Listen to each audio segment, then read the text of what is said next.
problems that we're trying to understand, so we can share with you what we've learned and what we're trying to do. Know that a lot of people are trying to find ways of making a difference. We'll be glad to know that. So that's one thing. The other thing is that, that I myself have metastatic cancer. So it's not much of a difference between those of us who are trying to solve these problems, and we're all in the same boat, aren't we? So what I want to talk to you about today is some work that we've been doing for the past, it's now 15 years, using molecular profiling of cancers and then matching that to treatments. What's called the bulk of what we think of as precision oncology. And I want to focus, I'm going to show you some data that show you that things are changing. Every year things are changing, but I'm going to specifically focus on chordoma sarcoma patients and chordoma patients in the program. So hopefully you'll find that interesting. So Omico is a company we set up in 2018. It's a non-profit company. It was set up to be able to conduct a national program. You can either do that through individual hospitals, which is diabolical and tends to be time limited because you complete the trial or whatever it is that you're doing that brings you together in the first place. Or you do it through the states and you have to work with 8 state and territory governments, which is just unthinkable.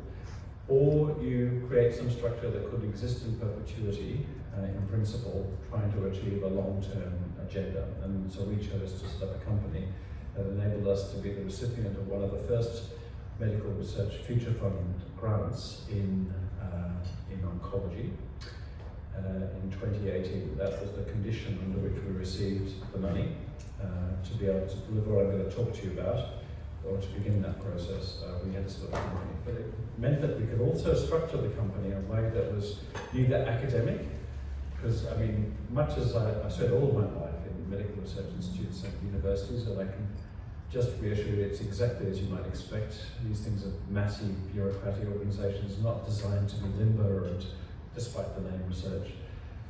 Nor are we government, which is even worse. We were able to sort of set the rules ourselves. And that enabled us to bring together people who've got a stake in this, stakeholders like the research institutes, individual researchers, industry who are interested in developing new drugs, as well as the government and the community, to try and increase the rate of implementation of precision oncology, about which more in due course. So the objective of the company is to improve outcomes for Australian cancer patients through accelerating science-led advances in prevention and treatment. And the idea is that this is happening globally, but certainly not just in Australia, but it needs to be done in Australia because Australian cancer patients are the direct beneficiaries of this work today. I think the central concept here is that science in the past 20, 25 years has so accelerated, especially in cancer medicine, such that the research programs we're running, the trials we're running, represent important opportunities for treatment. Back in the 1990s, I was quoting sarcoma patients a 5% chance of benefit from taking part in a phase 1 trial.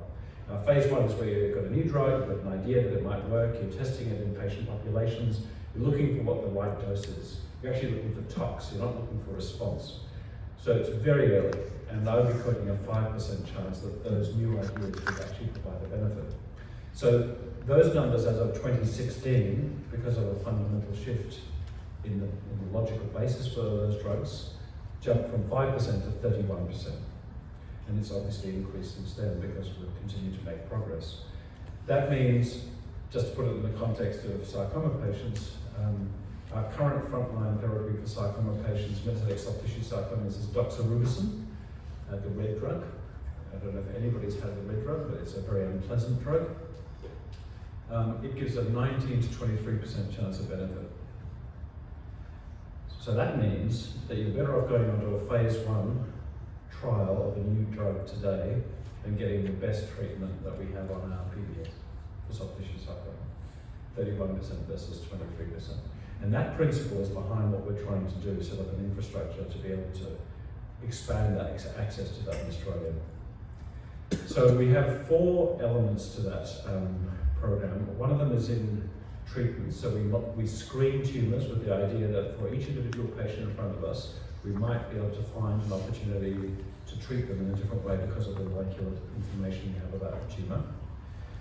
We also have a risk management program, which I won't talk about a lot today, but a program which is designed around the idea that when a young person develops a cancer, in particular a young person, that it's more likely to be genetic, and that maybe we can learn things that might help us protect them in the future, and maybe protect their relatives who may also share that risk. But the ultimate goal here is to make a difference to patients. And this is the structure of our research programs. So, can you see? You probably can't see my mouse, so I will. Oh yes, you can.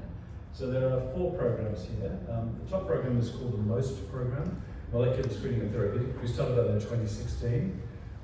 So some of you may have been on the MOST program. In fact, I'm certain that many of you will be on the program.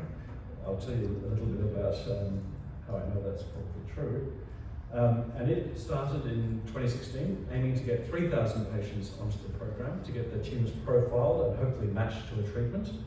All these patients had incurable cancer. That is, the cancer wasn't treatable in a way that could be expected to have long-term control. And by the time we closed that program in December 23, we had 8,300 patients in the program, which tells you that the demand is enormous. We had patients coming from all over the country to take part. That program was taken over by the Prospect and CAS program, which is currently underway since 2023, and we're now, I'll tell you a bit about the numbers, with some 20,000 patients into that side of the program. Now what we do is we follow up patients, all patients, every patient matters. So we try to follow up patients to understand what happens as a consequence of coming onto the program and trying to learn from that what we could do better in the future, how we should change things. The risk program is about early onset cancer that opened between 2019 and 2023. There's a little over 2,000 patients in it, and we're trying to understand why they got the cancer and what we can do about it. And the SMOC program is a program using advanced techniques like whole body MRI scanning to try and pick up cancers and those at risk at an early and curable stage. So that's essentially what we've been working on for about a decade now. We've now had 29,600 participants across these initiatives. 26,000 of those have had incurable cancer in the MOST and Prospect studies. Of those 26,000, 22,000 have completed that profiling, the genomic profiling. 15,000 of those have received a treatment recommendation, that's 69%. And of those, 2,500 have gone on to a treatment, mostly on clinical trials, but another 500 or so have received matched therapy outside of a trial. That's good, so we're getting some treatments to patients, not every patient, but at least a significant fraction of patients. Perhaps 10 years ago, that conversion rate was something like 2 to 3%. It's now up around 10 to 20%, and it will continue to rise. There have been, in addition to all of that, 3,200 odd patients who've taken part in our early onset cancer genomic screening programs, and I'll show you a little bit about the results of them as well. We've got interactions with about almost 1,500 clinicians around the country. So this is what one of the things that we're really proud of. We came out of the Garden Institute here in Sydney, but we were determined to make sure that it was a national program that everybody could get access to. And it probably doesn't present particularly well, but here's a raw map of postcodes of the patients that have taken part.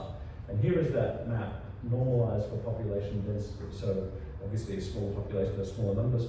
This sort of gives you an idea that we're actually getting referrals of patients literally from all over the country, and probably just as much in regional Australia. In fact, today, because of efforts we're making to try and increase access for regional cancer patients, 35% of the patients coming onto our program today come from regional Australia. Something I'm really very happy about, because that's where my family comes from as well. So, today, 85% actually of patients are getting a treatment recommendation. It was 60%, I said it was 69%, but that's over a 10-year period. It means it's rising. Why is that important? It means that progress in drug development is giving more patients, more than ever, opportunities to access new treatments. About 5 years ago into the program, this figure here, 48.5% was actually 30%. So that's increased from 30 to 48%, is the fraction of patients who receive a recommendation where we know we can extend somebody's life. We know that really with very good precision. And that will increase, and I'm hoping that number will get up to 70 or 80%. The majority of patients are taken by the program will receive treatment through a clinical trial, because what we're trying to do is access treatments which are coming through the research pipeline, so necessarily they're going to be accessible through trials. There's a small fraction who receive compassionate access, and even a small fraction who receive it on the PBS. Some patients have to pay for this out of pocket for various reasons, but it means that the bulk of this is through research programs that involve clinical trials. So what I want to show you now is the evidence that this works.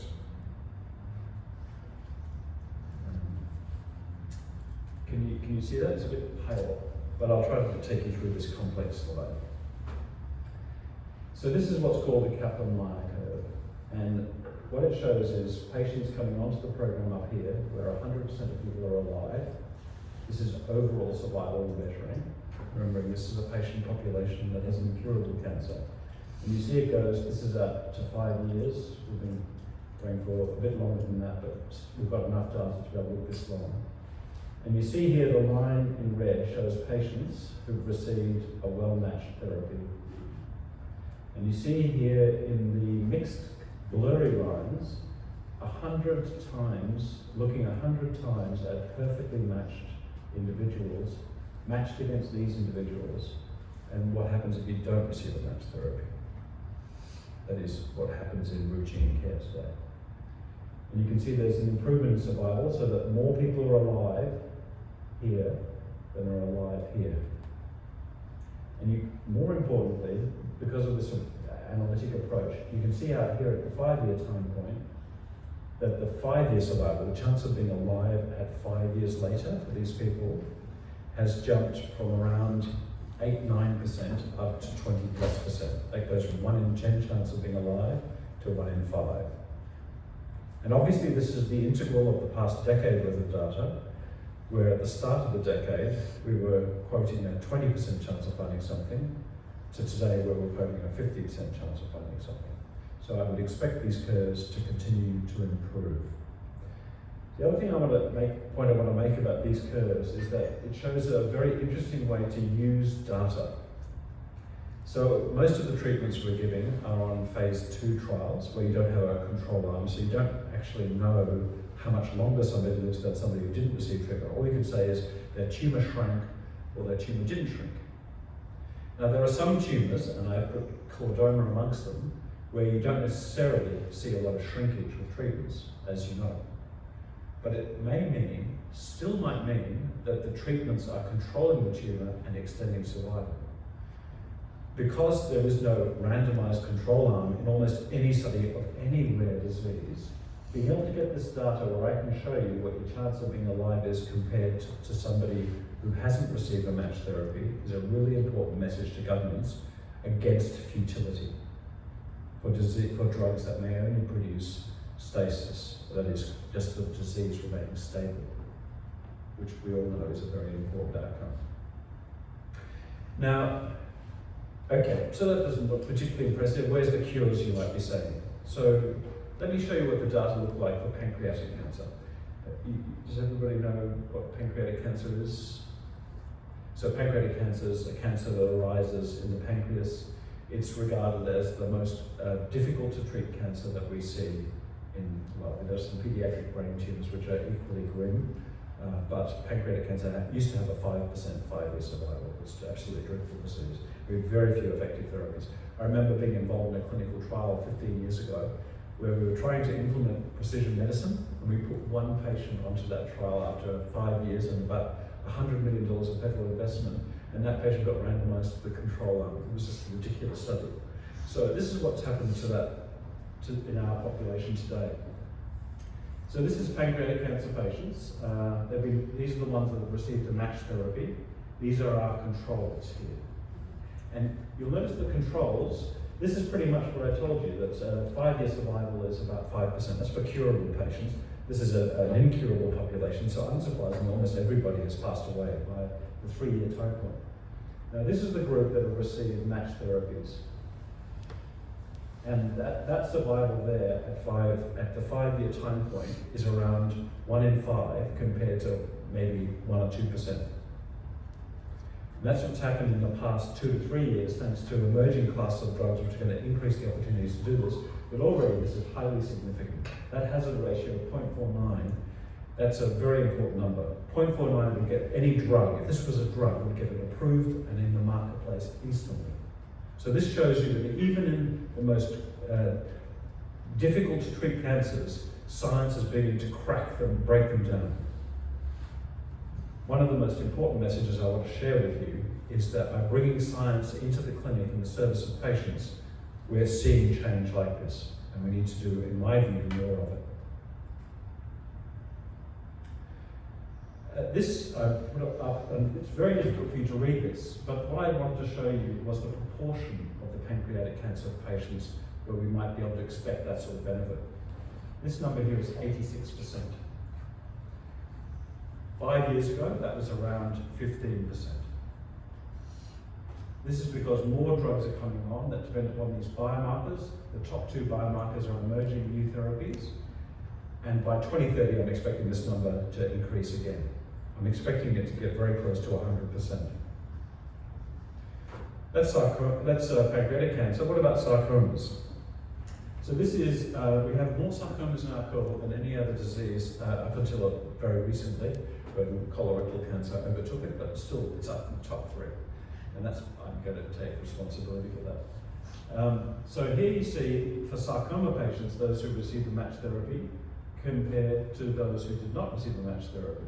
And this is the 5-year survival, and that's a 21-month 5-year survival compared to 15%. That's a median survival, 15 months compared to 21 months. The numbers are smaller because the number of targets in the drug development in sarcomas or rare cancer, as you know, is problematic, so our opportunities for intervention are less. But you see the size of the difference? It's exactly the same as for other cancers, which sends the message that just because a disease is rare does not mean that you cannot achieve the same objectives by providing access to molecular screening and access to trials. Does that make sense? I'm hoping that you're optimistic about this, because I think it's a good news story. And this is data about immunotherapies. Immunotherapies are an extremely important new class of drugs, but they work in rare cancers. I'm telling you about immunotherapies for 2 reasons. One of them is because immunotherapies have this incredible effect across almost every cancer in which they've been studied of increasing long-term disease control. So what you see here for sarcomas is those who have a biomarker that predicts response to immunotherapy. That's a subset, about 1 in 20, 1 in 15 to 1 in 20 patients. Look at the way their survival. Now this is getting up towards 30% chance, a 1 in 3 chance of being alive in 5 years compared to 0. So even in a rare disease, immunotherapies, when used appropriately, can make that sort of difference for cancer patients today. And the exciting thing is that the government, in a bold move, has made the 2 most potent immunotherapies in combination available for any cancer patient, including chordoma patients. Your oncologist can prescribe them today, all of them. They haven't quite gone through the PBAC process. It's literally that new that hasn't been gone through yet. But immunotherapies are now accessible outside of trials, which I think is going to make a huge difference. Now, I've shown you the results for sarcoma patients. I'm going to show you the results for chordoma patients. So this is another Kaplan-Meier curve. You can see time frame on this axis. This is from our own cohort. This line here is the response of chordoma patients who come onto our program after accessing these drugs, which I'm sure many of you will have come across in your clinical interactions. This orange line is patients who didn't receive any form of subsequent therapy that we know of. We're following all patients who don't necessarily have perfect information, but it's not matched. These patients have received some type of therapy. Now, the thing to point out here is that the median survival in this patient population is not 9 months, it's 44 months. And that's because it's a creeping, slow, horrible disease. But the natural history is not, it's not like glioblastoma multiforme, which will progress to take somebody's life within 12 months. But this is the patients who've received immunotherapy and a PD-1, PD-L1 containing regimen. That's the immunotherapies I was speaking about, which are now available. This is not biomarker restricted. I don't know why. I wasn't expecting to see this, but we looked into our data set and we have 50 patients with chordoma, and we were now able to sort of unpeel some of this observation. Who's had access to immunotherapy in this room? Okay, 2 of you. So I think what this data suggests is that there is a therapy which seems to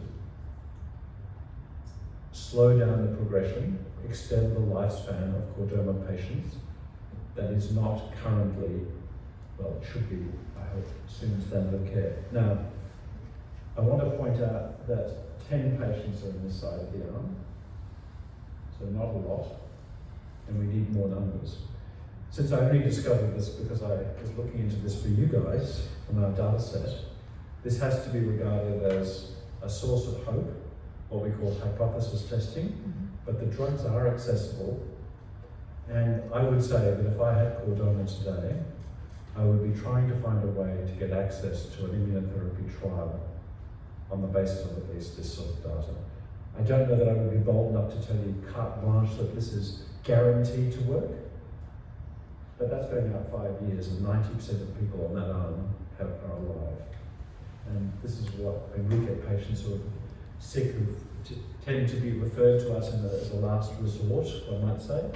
So this is what happens in the absence of treatment. This is almost certainly, well, I think this is likely to be treatment related. So I think what we're going to do for this data is I'm going to go to my colleagues who run other national programs around the world and see if we can pull out some more data of this kind. If we can just buttress this evidence so that we have not 10 patients, but maybe 20, 25 patients, maybe we could be confident enough to actually change practice in a disease where we're never going to do this randomization. This is not randomized, this is using a technique called external control arms to show what the natural history of this disease is. And I'll bet that the response rates in this group, they may not be dramatic responses, but the tumour's obviously not growing. And that may well be a really important point. So prompted by this data 3 days ago, I looked at the literature.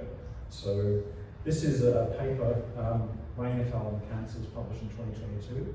And this summarizes, it's an international review, the evidence for chordoma patients who receive immunotherapy. The largest group in this study was 34 patients, and the next largest was 9 patients.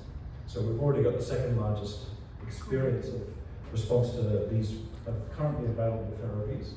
And what you see here is that about, on average, there's partial responses in a subset of patients, which is why I think the response rates may not be as good an indicator as being able to look at what would have happened if you hadn't received treatment. It's a paradox. You've got a rare disease, you can't randomize. Why would you go into a randomized study when you're up against it, you're getting onto the control arm? That's something, it doesn't make sense for rare diseases. But if we can create a pseudo-randomized way of looking at survival, we might uncover things that maybe the partial response rates don't. It might be that one of the challenges for rare cancer patients is they get put into studies where there's only one arm, and you might say, well, if it doesn't show a response, we're just not going to progress this any further. Maybe by being able to look at what would have happened otherwise, pseudo-randomization, we can start to identify opportunities like this going forward. So I thought you might like to see that, because I think it's probably something very practical for you guys. I also wanted to look at the other targets we've discovered through molecular profiling, and that's not molecularly based, that's got something to do with chordoma and immunotherapy. But I want to show you that the mutations that we see in chordoma are actually quite, I always get disappointed that we don't see more when we do the molecular profiling. Up this end up here, the second largest group of mutations that we see is in this gene called MTAP. And I wanted to point out that in the past 3 years, this has become an area of interest to the pharmaceutical industry. And this is a global map from clinicaltrials.gov showing that there are 10 trials in Australia for MTAP-directed therapies. So what it means is patients who get profiled with chordoma who get this MTAP deletion identified, there may be trials of emerging therapies that hopefully in 5 years will show the same sort of thing that we're observing in the immunotherapies. This is going to continue.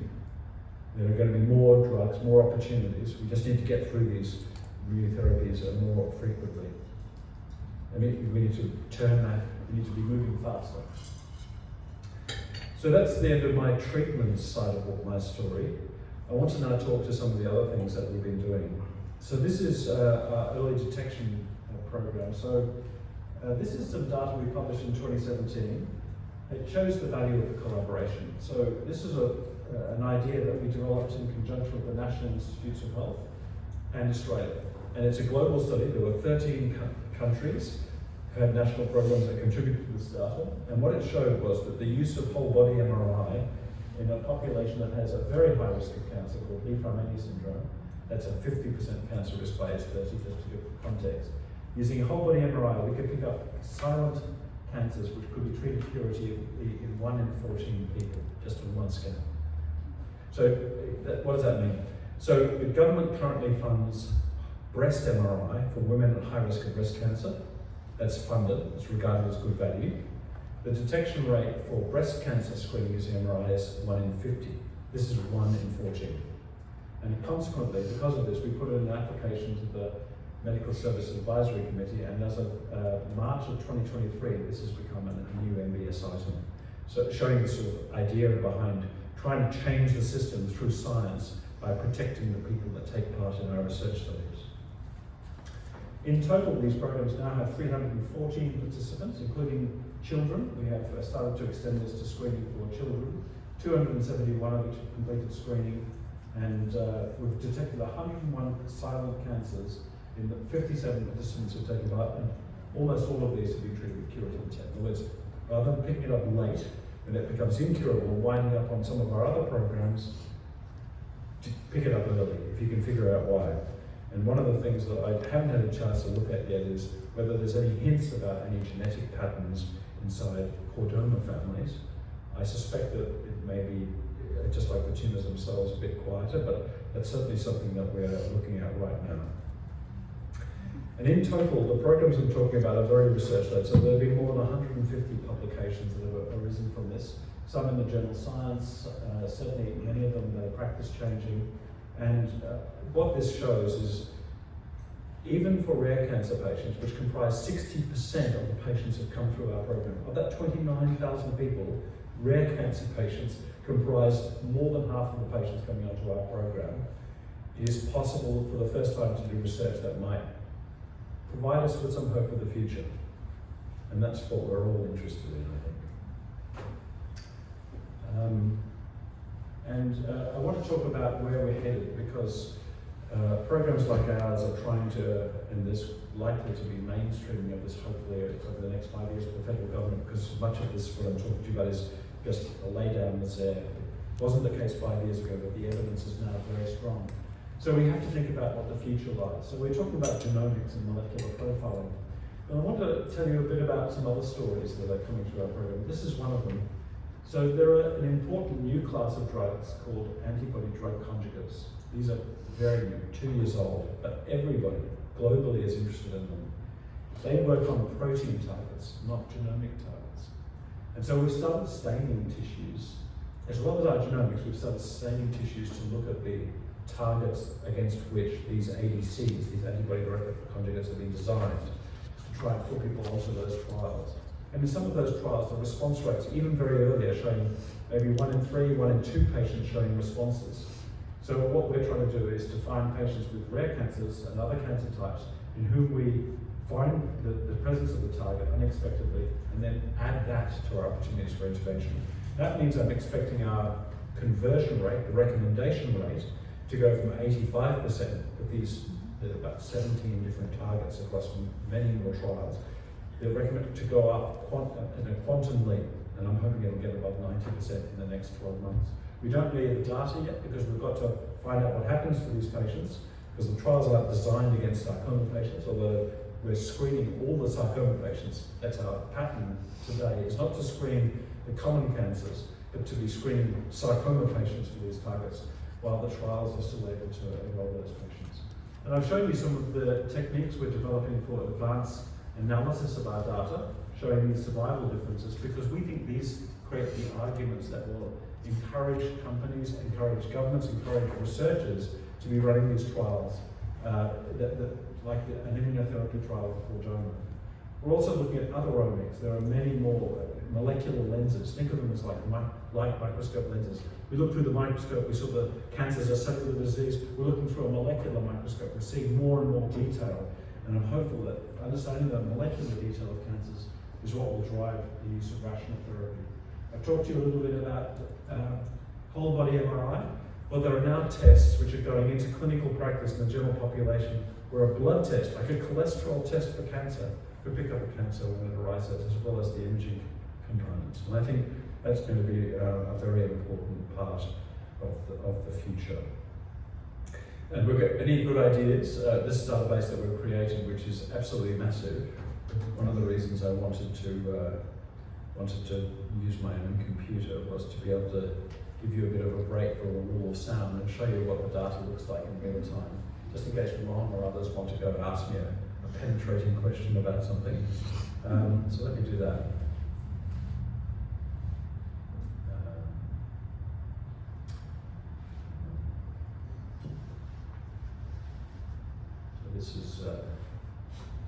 This is that algorithm I showed you about where we can match patients against controls, and this means that we can ask questions about. This is where I generated the data for the data I showed you before. I was able to pull out the chordoma patients in this list. What I want to actually show you is a way of looking at our dashboard. Sorry, forgive me for doing this in real time, but it's fun, right? You get to play science. I get to play science.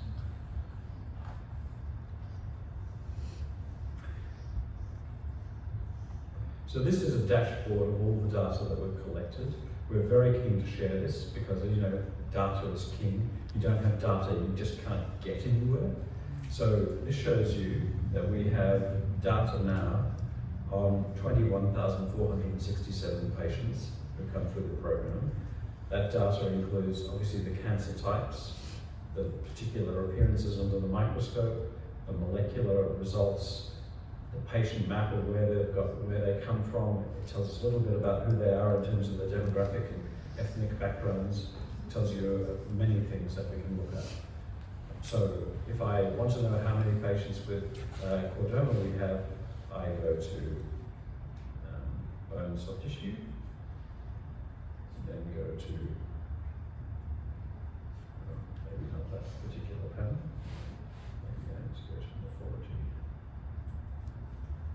Yeah, here we go. And that tells you that in an incredibly rare disease, we have 43 patients, actually 50 patients I get to do because those patients have not been included in here, but 43 patients on whom we can get information about the disease, where you saw this data, 9 patients was a large series, 34 was the largest ever, the rest of them in the 1 and 2 range. It's databases like this which will ultimately make a difference for patients in the future. So I thought I would stop there, and maybe if people wanted, we could just talk about what this means from a clinical, maybe from a research perspective, how we can come together to try and think about maybe getting together with the international community and putting forward a trial of PD-L1 therapies, because I think we need evidence to be able to develop this further. And you guys will be central to that. So, yes? Can I just ask you a question about the immunotherapy? Yes. With the chordoma, which looks amazing, and to me anyway, I don't know. It looks amazing to me too. This is just a general question, and I'll put Neve as an example, and hopefully it might help someone else. So, for instance, Neve had some respiratory tumour left after her operations, and then the proton beam radiation has no cells are living, it's doing well, she's been stable for 10 years with MRIs, which is great. But is immunotherapy only for someone who their tumour is active again, or would she, something like Neve, benefit from being on that, even though the tumour isn't? Is that something, or is it only for patients that is? It's a great question. I know the question. So your question is, could you use this to stop it from coming back rather than trying to control it when it's there? And that's a very good question. I can't answer that question. The data doesn't suggest, it's not in the population that is being cured. Actually, in that curable population, more than ever, you need to randomize, because who knows whether something comes back because you've treated or just because you've received excellent therapy with proton, for example. But what I can tell you is this: the shift of all treatments in the advanced cancer setting migrates earlier and earlier in the cancer journey and starts being used when the game is live and it is still possible to cure somebody. There are two pieces of data that support that interpretation. The first is in rectal cancer, far from chordoma, although sometimes you can get, as you know, sacral chordoma, so it's not that far from it anatomically. But rectal cancer, there was a trial that came out in the past 18 months which showed that for a certain subtype of rectal cancer with what's called microsatellite instability, you could receive immunotherapy before surgery, and 80% of those patients never went on to need surgery. That is, the immunotherapies appear to have eradicated that particular MSI high, microsatellite unstable rectal cancer is only about 5% of rectal cancer, so it's a very defined subset, but the immunotherapies are spectacularly successful. Treatments that might extend survival in other contexts, in that context, appear to be curative, which is incredibly exciting, I think. And it suggests that if we go earlier in the treatment of chordomas, if you could show that there was good sensitivity for chordomas, maybe we could start thinking about combinations of immunotherapy and curative approaches. The second piece of evidence is from a study called SARCO-3-2. It's a US intergroup. SARC is an organization that runs clinical trials in the US. And they ran a trial run by a very clever man called David Kirsch, a radiation oncologist, who tested the idea that immunotherapy, when you're trying to cure somebody with a soft tissue sarcoma, along with radiotherapy, whether it would increase what appears to be cure rates. And it did. And he did it as a randomized study, and the study enrolled incredibly quickly worldwide, and it was positive, even with 120 patients. It was that small a study across a heterogeneous population. Now, immunotherapies are not supposed to work in soft tissue sarcoma. The response rate on average in soft tissue sarcoma outside the curative setting is about 1 in 6, you get a response. But nonetheless, when you move it earlier in the cancer journey, even for sarcoma, it seems to increase the sensitivity. In other words, rather than waiting to use the drugs in the advanced setting when the body has taken a bit of a hammering from various other treatments, you might say, getting it earlier when the tumour still hasn't been exposed to any treatments might increase the sensitivity to immunotherapies. That's why I think the question is a very astute one, because ultimately, and it's the reason why I showed you the 5-year survivals, extending somebody's survival by 18 months is not what we want. We want to be alive in 5 years' time. We want to be alive in 10 years' time, ideally. This is a field that is 20 years old, so we can't expect to see the 20-year survival data come out yet. But we can expect to see improvements in 5-year survival, and it's only by using the pseudo-randomized approach that I can show you with some confidence that it does appear to increase 5-year survival rates. Obviously, getting in the curative setting, you can cure somebody and give them decades of life, which is ultimately what we all, I think, we're all aiming for. It will happen.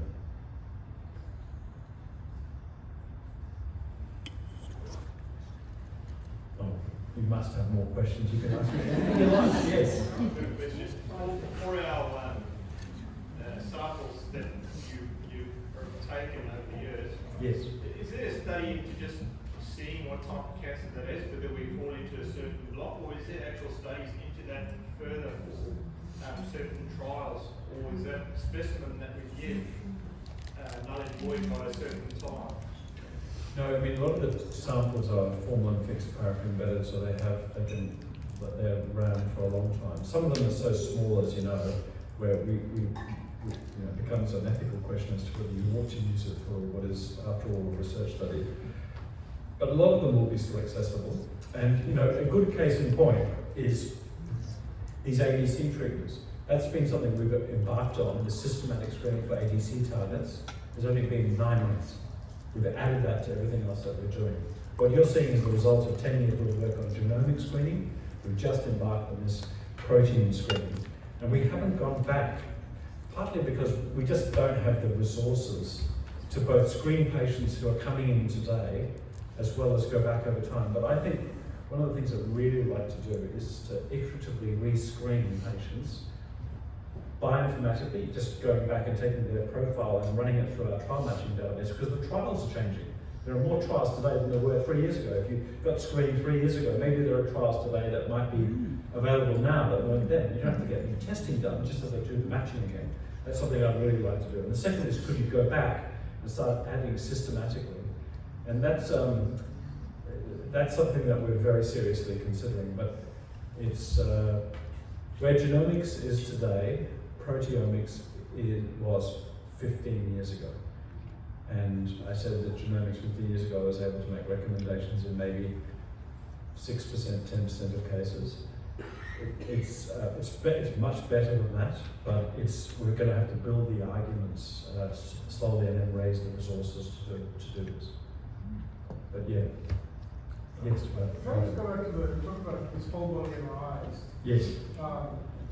So if you have been diagnosed with cancer like a chordoma, Yes. it's known, and there's a lady named Mary Wedekine in the US, she's done genetic research into this that shows people are vulnerable to other sorts of cancers as well. Because Right. I think mismatch repair gene defects. It can be If you have had a chordoma, should you have a whole body MRI? That's the question. Looking for other things. I mean, this is my area of, And your family yeah. as well, your immediate relatives. Okay, so excellent question. Okay, so in fact, I said that 3 days ago I was looking at our data for the chordoma in the most and CAS databases. So I pulled that up 3 days ago. Actually, in the past 3 days, I've been working very closely with my best buddy, ChatGPT, to analyze a large genomic database of sarcoma patients to look at what we might learn from sequencing of patients with sarcoma that might answer the question, why did it happen? That's really important. But even more important than why did it happen is what can we do that will protect people for the rest of their lives and protect their family. So what I can tell you is that in that study, we have the largest study in the world.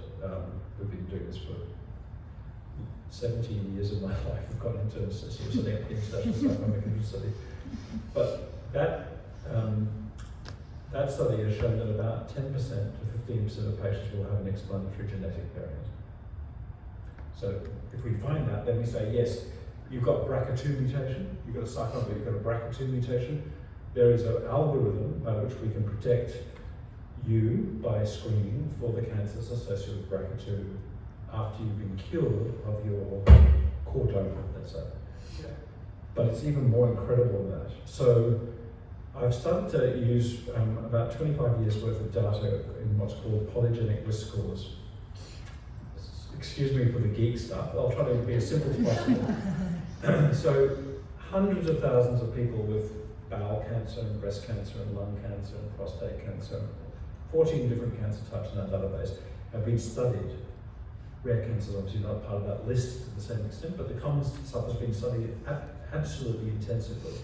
And they've identified genetic signatures that can put you in the top 10% chance of developing those cancers.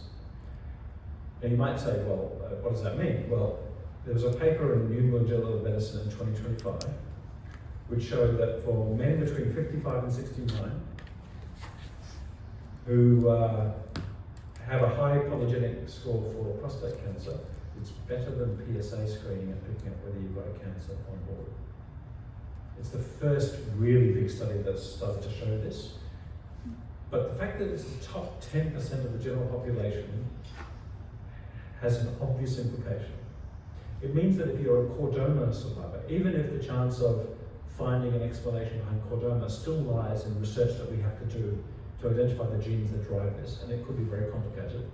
There is probably a 1 in 10 chance that we would find across these 15 different cancer types some explanation, some guide as to whether what we should be screening you for to protect you from the other cancers to which one might be susceptible.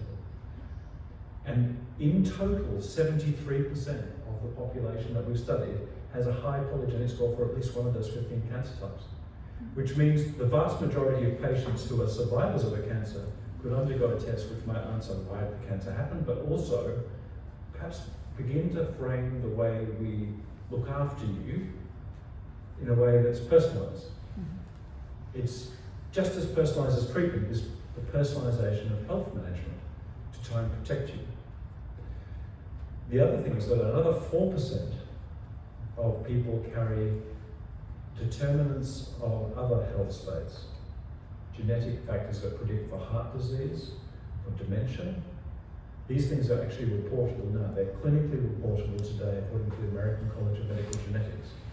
So a single whole human genome will provide you that in one $500 test. The question is, we have to do the same thing we've done for treatments. We've got to develop the programs which circle back on your patients and put forward something that might logically take that information and actually make a difference for the person in front of you. And that's the model that I think I'm trying to share with you. By participating in the research, you benefit from the research. Not in 20 years' time for somebody else, but for you today. I believe that's the nature of the environment in which we're currently working. So one of the reasons I love coming and talking to community organisations is that you would love nothing more than to see people care enough to be having a go and to think that you could achieve meaningful progress. It's not, you don't have to wait 20 years for somebody else to come out of the US to find a solution. But by taking part in these programs, we might be able to make a difference today. Sorry, Yes. if you mind going to my latest point, but so for those of us who are registered in such studies or haven't historically had that opportunity, how do we get on board and how do we get communicated with cognitive developments, whether it's in therapies or clinical trials, etc.? Yeah. Well, so you email me. I'm happy to sort of organise it. We've got a team of 70 people that are working day and night to try and bring some answers for people that will make a difference. So if you have any cancer that is incurable, the current program Prospect, you're most welcome to get molecularly screened. I will tell you frankly that the rate of detection of an actionable biomarker is probably about 25% for chordoma, lower than it is for other cancer types. But what we can do is to match you against immunotherapy trials that are going on that don't select for a biomarker. And I'm hopeful, leaving that aside, because trials are sometimes difficult to get access to. They want to, have something you can measure, all these things that aren't patient-centered that trials require in order to deliver their science. I think the Ipi-Nivo decision by Peter will mean that's a real conversation that you might have. This is not published. So you need to appreciate that I pulled this out like 3 days ago for you. We will try to find a way of confirming this finding. So, but if you have a choice and you're seeing your doctor and your doctor says, I don't think there's anything that's very obvious at the moment, you could say, well, there seems to be some evidence. I showed you that paper, that review that listed some that suggested that immunotherapies may have a role. There may be trials around that you could access if it was a live issue for you today. It's not like it was when I saw my first chordoma patient 22 years ago, where I was looking at 9-fluorocytosine as a novel chemotherapy, which we hoped would work. And it was very good reading looking at the response rates. So I think things are emerging, new treatments and new interventions that will hopefully make a big difference. Should I wind up? Yes. Nice to meet you.